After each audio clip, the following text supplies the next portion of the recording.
బాగా కలియుగం ప్రబలిపోయి పూర్తిగా అధర్మం వైపుకి విడిపోయిన తర్వాత శంబళ అనేటటువంటి గ్రామంలో అప్పుడు విప్రుని యొక్క కులంలో విష్ణుయశుడు అన్న పేరుతో శ్రీ మహావిష్ణువు ఆవిర్భవిస్తారు.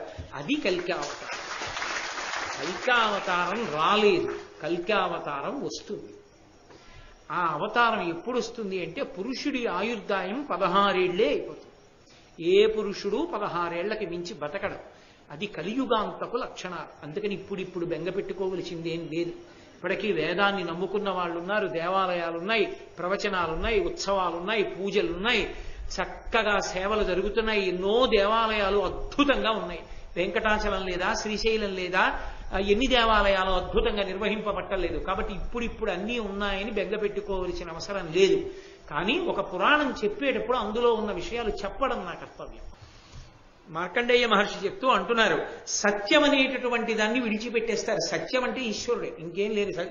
అందుకే సత్యం జ్ఞానం అనంతం బ్రహ్మ అని పేరు ఆయనకి. సత్యం శివం సుందరం అని పర్యాయ పదాలు పరమేశ్వరుడికి. సత్యం అంటే ఏమిటో కాదు, పరమేశ్వరుడే. బాహ్యంలో సత్యం అంటే అబద్ధం ఆడకుండా ఉండడం. రెండూ వదిలేస్తారు. ఈశ్వరుడు ఉన్నాడని భయం ఉంటే కదండి అబద్ధం ఆడకుండా ఉండడం. అది లేదు కాబట్టి ఇది ఉండదు.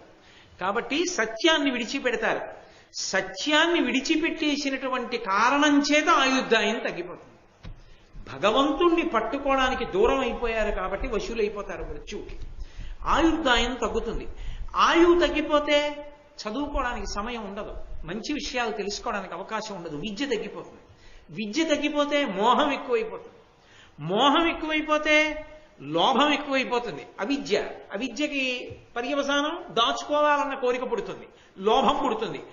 లోభం చేత కామం పెరుగుతుంది. కామం వలన క్రోధం వస్తుంది. క్రోధము వలన వైరం పెరుగుతుంది. వైరము వలన ఒకడినొకడు పొడుచుకుంటాడు, చంపుకుంటాడు.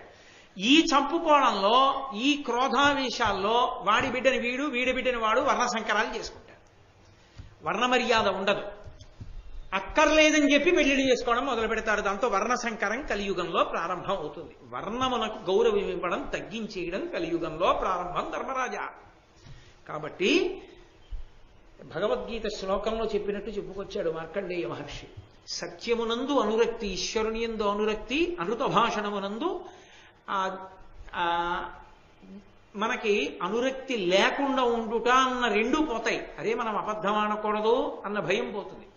భగవంతుణ్ణి నమ్మాలి, పూనికపోతుంది. ఈ రెండూ పోతే ఆయుర్దాయం పోతుంది. ఆయుర్దాయం తగ్గిపోతే చదువుకునే అవకాశం పోతుంది.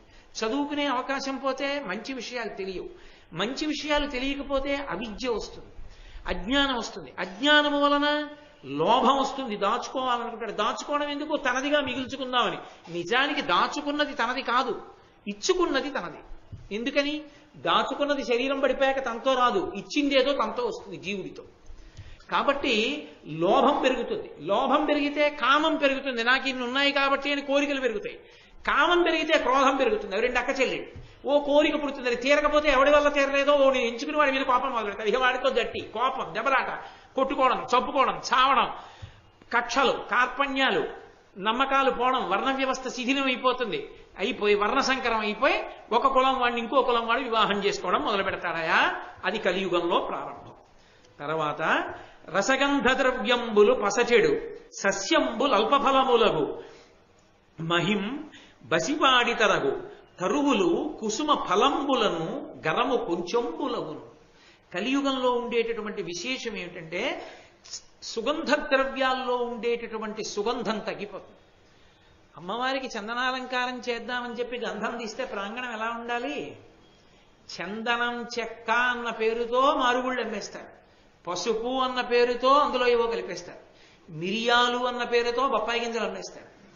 కుంకం అన్న పేరుతో రసాయన ద్రవాలు కలిపేస్తారు. గంధం గుండ అన్న పేరుతో కొయ్యగుండి ఇచ్చేస్తే పరమేశ్వరుడికి కలిదేస్తుంటారు. కాబట్టి రసద్రవ్యములు ఏవి సుగంధ ద్రవ్యములు ఉంటాయో అవన్నీ కూడా పటుత్వాన్ని కోల్పోతాయి కలియుగంలో. అది గుర్తు.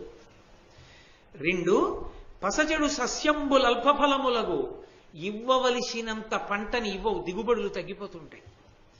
అలాగే మహిం పసిబాడి తరుగు, ఆవుల పాలు తగ్గిపోతాయి. లోకంలో ఆవు పాలు తాగేవాళ్ళు తగ్గిపోతారు. ఆవుల్ని పెంచుకోవడం, ఆవు పాలు తాగడం తగ్గిపోతుంది. దాని స్థానంలో ఏం పెరుగుతాయి తెలుసా? కుక్కలు పెరుగుతాయి. ఇంటింటా కుక్క ఉంటుంది, ఏ ఇంటా ఆవు ఉండదు. నేను మీకు యథార్థం చెప్తున్నా, కలియుగ లక్షణం. ఆవు వెళ్ళిపోతుంటే పెంటపోగు మీద ఏరుకుని ఆవు తినవలసి వస్తుంది. పెంటపోగు మీద తింటున్న ఆవుని కుక్కలు తరుగుతాయి. కుక్కలు తరుగుతుంటే ఆవు పరిగెడుతుంటుంది. యజమానులు చూస్తూ నించుంటారు కుక్కను తరవడం. వీధికి 50 కుక్కలుంటాయి, కుక్కల్ని ఏం చేయకూడదనే వాళ్ళు వస్తారు. ఆవు పాడైపోతోందని అడిగేవాడు ఉండడు. అది కలియుగ లక్షణం ధర్మరాజా. చూడాలా మనం? కాబట్టి ఆవులుండవు, ఆవు పాలు అక్కర్లేదు. ఆవు పాలు తాగితే మేధాశక్తి, ఆవు పాలు తాగితే పరదేవత యొక్క అనుగ్రహాన్ని పొందుతాడు. ఆవు పాలు తాగరు. అందరికీ గేదె పాల మీద అనురక్తి పెరుగుతుంది. కాబట్టి పసిబాడి తరుగు తరువుల కుసుమ ఫలంబులను గరము కొంచెంబులగును. చెట్లు పువ్వులు పళ్ళు ఎక్కువ పండవు, చాలా తక్కువ పండుతాయి. వసంత ఋతువు వచ్చిందనేటప్పటికీ మామిడి చెట్లకి కాయలు ఇలా వేలాడిపోతుండేవి. అసలు పూత మీద ఉండగానే ఓ రోజు రాజమండ్రి, ఓ రోజు పిఠాపురం, ఓ రోజు తుని, అలా గాలివానలు వచ్చి ఉన్న పిందెలన్నీ ఊడిపడిపోతుంటాయి. అసలు గట్టిగా 4 కాయలు దొరకవు, 4 పళ్ళు దొరకవు, పువ్వులు దొరకవు. ఎక్కడ పువ్వులు గట్టిగా పూజ చేసుకుందామంటే ఇన్ని పూలు దొరకడం గగనం. ఇంకా విచిత్రం ఏమిటంటే, ఎవడైనా పూల మొక్క వేసుకుంటే పొరపాటున ఆ పూల మొక్కకి పూసినటువంటి పువ్వుని చూసే అదృష్టం యజమానికి ఉండనే ఉండదు. ఎందుకంటే మార్నింగ్ వాక్ అని పేరెట్టుకుని ఓ ఊచ, దానికి ఓ వంపు, ఓ ప్లాస్టిక్ కవరు పట్టుకుని చీకట్లో బయలుదేరుతాడు. ఏమిటి వాడి మార్నింగ్ వాక్ అంటే, ఆ మొక్క వేసుకున్న యజమాని కొమ్మలు పైకి ఉంటే పువ్వు, వీడి చెట్టు కాదుగా, వీడు పోయలేదుగా నీళ్లు, వీడిని జుత్తట్టుకు ఉంచితే తెలుస్తుంది వాడికి ఆ బాధ ఏమిటో. ఆ పైన ఇలా వేసి ఆ అంచు కొమ్మని కిందకి లాగేసి పళ పళ కొమ్మలు విరిగిపోతుంటే తెల్లవారకట్లా పువ్వులు కోసుకుని ప్లాస్టిక్ కవర్లో వేసి పట్టుకెళ్ళి ఈశ్వరుడికి పూజ చేస్తే ఎన్ని ఇళ్లలో దొంగతనం చేసి చెత్తేవరా అని పొంగిపోయి వీడికి వరాలు ఇస్తారు. కాబట్టి చెట్లకి పువ్వులుండవు, చెట్లకి కాయలుండవు, ఆ రోజులు వస్తాయి. పితృదైవత కార్యంబుల ఇతరేతర భక్తుల గుదురు. నేను యథార్థంగా చూశానండి ఈ విషయం, యథార్థంగా చూసా. ఒకసారి పితృదేవతలకి పెట్టవలసినటువంటి పిండాలు, ఒకడికి పెట్టవలసిన పిండం ఇంకొకడు తినేయవలసిన అవసరం వస్తుంది. నేను ఒకసారి గై వెళ్ళాను. వెడితే గైలో పిండాలు వండి ఇస్తూ ఉంటారు. ఒక ఆయనకి ఇచ్చారు. ఆయన ఏదో సంకల్పం చెప్పాడు. చేతిలో ఎప్పుడు అంతఃశత్రువు ఒకటి ఉంటుంది కదా, సెల్ ఏదో మోగింది. అరే మధ్యలో లేచిపోవడం ఏమిట్రా, పితృపిండం పెడుతూ లేచిపోవడం ఏమిట్రా అని కూడా లేదు. ఆ ఫోన్ మాట్లాడడానికి వెళ్ళాడు. ఆవిడ దేనికో లేచింది. ఇంకొక ఆయన వచ్చి ఈ పిండాలు పట్టుకెళ్ళి ఆయన పెట్టేసుకున్నాడు. అంటే వీళ్ళ నాన్న తినగా మిగిలిన వాళ్ళ నాన్న తినేసాడు. అది చెప్తున్నారు, కలియుగంలో పితృపిండాలు అలా పెడతారు, ఏమీ శ్రద్ధ ఉండవు. పితృపిండాలు అలా పెడతారు. ఇంకా విచిత్రం ఏంటంటే, ఎల్ల ఎడల కుచ్చిత దేశ పాత్ర ప్రతియు వర్తించు. అది దేవాలయమా లేకపోతే తద్దినం పెడుతున్నాడా, మనం ఏ కార్యం మీద ఉన్నాం, ఎందుకు వచ్చాం, దాంతో సంబంధం ఏమి ఉండదు. దానికి విరుద్ధమైన పని ఏమి ఉంటుందో చేస్తుంటారు. చూడ్డానికి అసహ్యం వేస్తుంది. చెప్తున్నా నాకే రాలా. కాబట్టి ఎక్కడ ఎలా ఉండాలో అలా ఉండరు. ఓ పార్క్కి వెడితే చిన్నపిల్లలు అట్టుకుని వెళ్ళాలి. ప్రవచనాలకి ఎందుకు ముందరా? వాళ్ళు అరవరు, వాళ్ళకి ఏం తెలుసు పాపం, వాళ్ళు పసిపిల్లలు. ఎవరికి ఉండాలి ఆ బుద్ధి? పెద్దవాళ్ళకు ఉండాలి. అది ఆలోచన లేని వాళ్ళు సభలకు వస్తుంటారు. ఎక్కడ ఎలా ఉండాలో అలా ఉండరు. ప్రవచనం జరిగే చోటికి సెల్ ఫోన్, దాన్ని సైలెంట్లో పెట్టుకోవడం చేత కాదు, ఉండకపోతే అవమానం. ఉండాలి, మోగాలి, 10 మంది చూడాలి, సిగ్గు ఉండదు. కాబట్టి ఎక్కడ ఎలా ఉండాలో అలా ఉండని వాళ్ళందరూ చేరుతుంటారు, దాని గౌరవాలు నిలబెట్టారు. కాబట్టి అలా ఉంటారు. చిట్ట చివరికి ప్రతితీయ వర్తించు దైవ పైతృక విధులన్. అది దేవాలయ ప్రాంగణం. మనం వెళ్ళింది అక్కడికి వెళ్ళినప్పుడు మనం ఇలా వెళ్ళాలనేటటువంటి ఇంగిత జ్ఞానం ఉండదు. గుళ్ళోకి చెప్పులేసి వెళ్ళిపోతారు, గుళ్ళల్లోకి బొట్టు లేకుండా వెళ్ళిపోతారు. అరే మనం ఈ ప్రాంగణానికి వెడుతున్నాం, ఇలా వెళ్ళకూడదన్న నియమాన్ని పాటించేవాడు ఉండడయా? ఒక ఇంటెన్సివ్ కేర్ యూనిట్లోకి ఇప్పుడు రావద్దు ఈ సమయంలో తప్ప అంటే వింటాడు. ఆఫీస్లోకి ఈ టైంలో తప్ప విజిటింగ్ అవర్స్ లేవంటే ఊరుకుంటాడు. ఒక డాక్టర్ గారి అపాయింట్మెంట్ ఇప్పుడు లేదంటే ఊరుకుంటాడు. భగవంతుడి దేవాలయంలోకి మాత్రం వాడి ఇష్టం వచ్చినట్టు లోపలికెడతాడు. నేను ఎన్నో సందర్భాల్లో చూసా, పెంపుడు కుక్కలతో గుళ్ళల్లోకి వెళ్తుంటారు. ఎంత దోషం! కాబట్టి అలా అయిపోతుందయా, అది కలియుగ లక్షణం. నేను ఎవరినో విమర్శిస్తున్నానని మీరు అనుకోవద్దు, నేను యుగ లక్షణాన్ని చెప్తున్నాను. బహుశా ఇవాళ నేను ఇది చెప్పాలని ఇలా ఉంది, నాకు అన్ని అలాంటివి కనబడ్డాయి.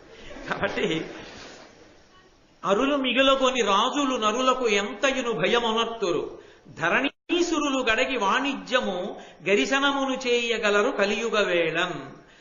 రాజులు నిర్భయంగా ప్రజల సొత్తుని వాళ్లే దోచేసుకుంటారు. దోచేసుకుని ప్రజలు భయపడేటట్టుగా వాళ్ళు పరిపాలిస్తుంటారు. భయపడే వాళ్ళు ఎవరు ప్రభువులకు అంటే ధర్మమునందున్నటువంటి పిరికి ప్రజలు భయపడతారు. దోచుకునే వాళ్ళు ప్రభువులకి సన్నిహితులు అవుతారు. అయి దోచుకునే వాళ్ళు దోచుకుంటూనే ఉంటారు. ఆఖరికి ధరణీసురులు కడగి వాణిజ్యము గరిశన, మన బ్రాహ్మణులు వ్యాపారాలు మొదలు పెడతారు. మొదలుపెట్టి బ్రాహ్మణుడు వర్తకం చేసుకుంటూ ఉంటాడు. బ్రాహ్మణుడు వేదం చదువుకోడు, వదిలిపెట్టేస్తాడు. అనుష్ఠానం చేసుకోడు, మంత్రజపం చేసుకోడు, అన్నీ వదిలిపెట్టి వ్యాపారం చేసుకుంటాడు. అది కలియుగ లక్షణం. చేయగలరు కలియుగ వేళం.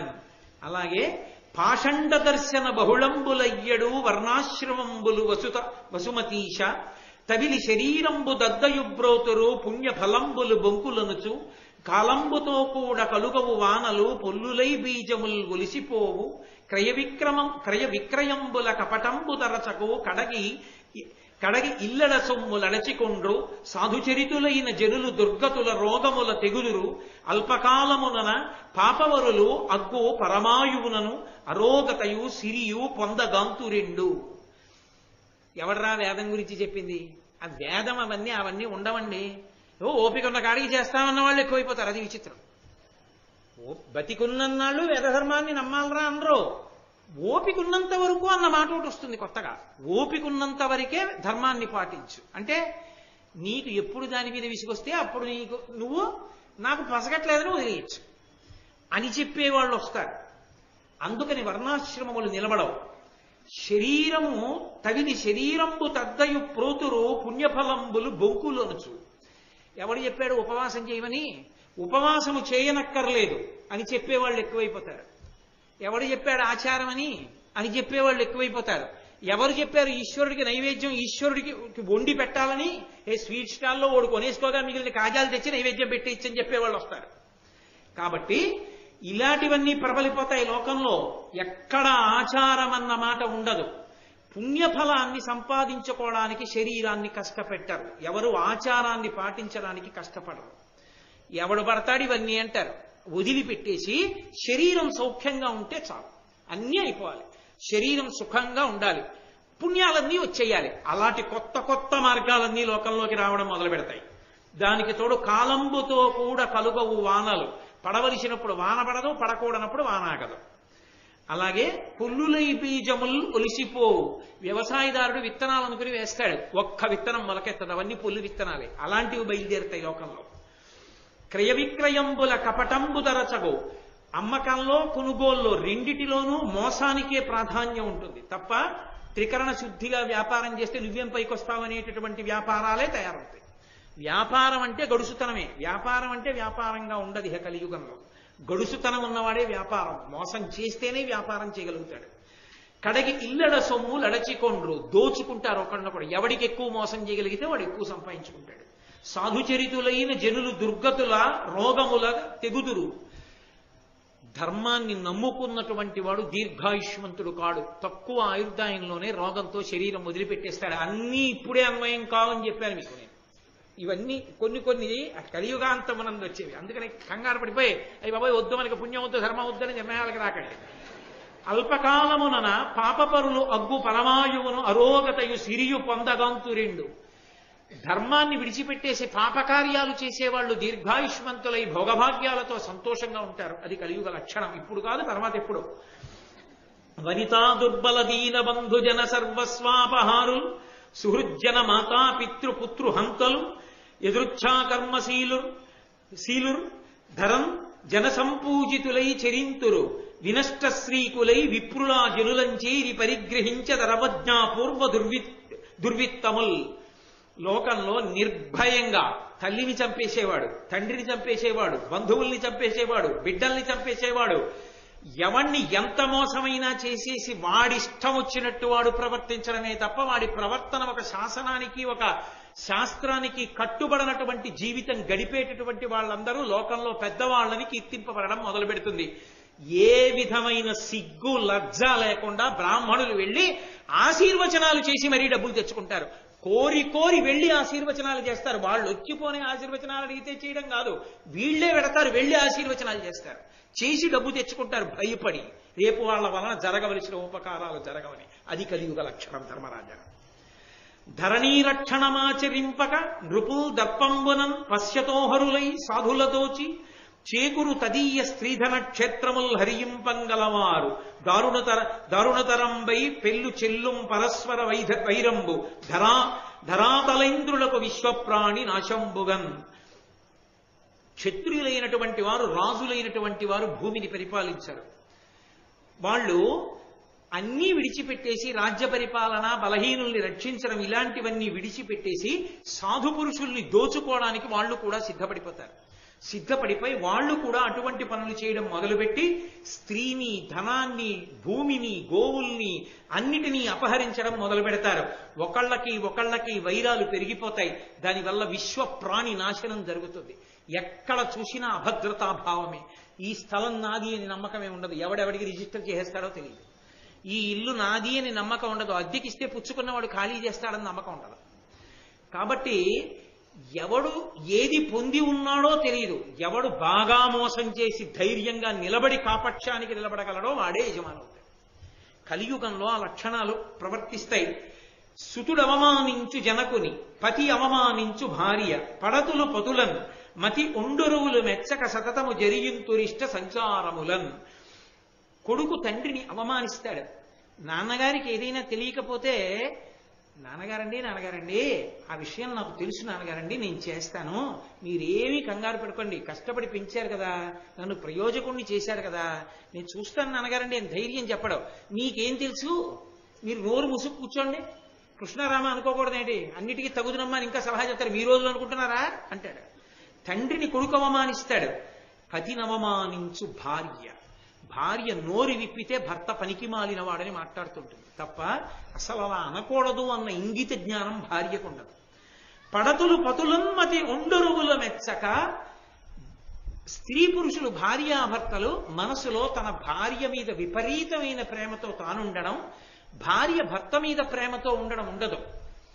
ఆవిడిష్టం ఆవిడిది, ఈయనిష్టం ఈయంది, అది ఎంతవరకునైనా కింద ప్రవర్తిస్తూ ఉంటారు. సతతము చెరియింతురిష్ట సంచారములను, ఎవరి ఇష్టాన్ని బట్టి వాళ్ళు సంచరిస్తారు. ఆవిడికి కావలసినట్టు ఆవిడుంది, నాకు కావలసినట్టు నేనున్నాను, అంతే రాజీ. తప్ప అలా ఉండకూడదని ఆవిడండు, మీరు ఇలా ఉన్నారే అని ఆవిడండు. కాబట్టి ఇద్దరు మాత్రం భార్యాభర్తలుగా లోకంలో ఉంటారు. వాళ్ళని ఆదర్శంగా మిగిలిన వాళ్ళు తీసుకుంటే కొంపలు పడిపోతాయి. కాబట్టి కలియుగం అలా ఉంటుంది. ఉరవగు నారిక పంటలు గొరియల పాడియును తరచుగును, తెరవలు చుట్టములయ్యెదరు ఎరచియు భుజింతు రద్ది ఎల్లజనంబుల్. ప్రతి వాడు కోరుకునేది ఏమిటి అంటే, మాంసాహారం ఎన్ని రకాలుగా ఉంటుందో ప్రతివాడికి తెలుస్తుంది. ఒకవేళ కోరి మాంసాహారమే తింటారు. ఒకవేళ మాంసాహారం తినకపోతే శాకాహారాన్ని మాంసాహారపు పేర్లతో పిలుచుకుని మాంసాహారంలా వండుకుని తింటారు. ఇంకెందుకు రావట్లా పేర్లు తెలియవు మీకు, నేను అవన్నీ ఎందుకు సభలో చెప్పాలి? కాబట్టి అంత అనురక్తి కలుగుతుంది. చిట్ట చివరికి ఎంత హీనమైన స్థితికి పెడతారంటే, ఒకసారి ఆడపిల్ల మెళ్ళో మంగళసూత్రం కట్టిన తర్వాత ఇంటి యజమాని మామగారు ఏది ఏమైపోని ఆ ఆడపిల్ల మీద ఈగ వాలడానికి వీల్లేదు. మామగారు బ్రతికున్నంత కాలం కోడలకి శ్రీరామ రక్ష కింద ఉండాలి. పుట్టింట్లో పొందలేని భాగ్యాలన్నీ అత్తవారింట్లో పొందాలి ఆడపిల్ల. అంత సంతోషించాలి దానికి. మామగారు తాను ఆ కావలసినటువంటి ఆ స్వేచ్ఛ, స్వాతంత్రాన్ని మామగారు తీసుకోవాలి.